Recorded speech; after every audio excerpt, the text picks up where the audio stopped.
One agenda Bharatpur, Rejinagar, নওদায় সব নির্বাচিত পঞ্চায়েত যে দলেরই হোক ভেঙে আপনার পার্টিতে নিয়ে যাওয়া। আপনি সেটা করতে পারছেন না। আর দ্বিতীয় হচ্ছে, আপনি দুটো সিটে জিতেছেন, নিয়ম মেনে একটাই রিজাইন করেছেন রেজিনগর।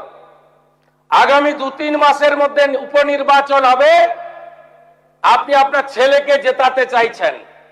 72% মুসলিম আছে, মুসলিম ভোটকে কনসলিডেট করার জন্য আপনি এই খেলাটা খেলছেন। আপনি কান খুলে শুনে রাখুন, আপনাকে এইভাবে ধমক হুমকি বেপরোয়া লাগাম ছাড়া কথা বলতে দেব না, দেব না, দেব না।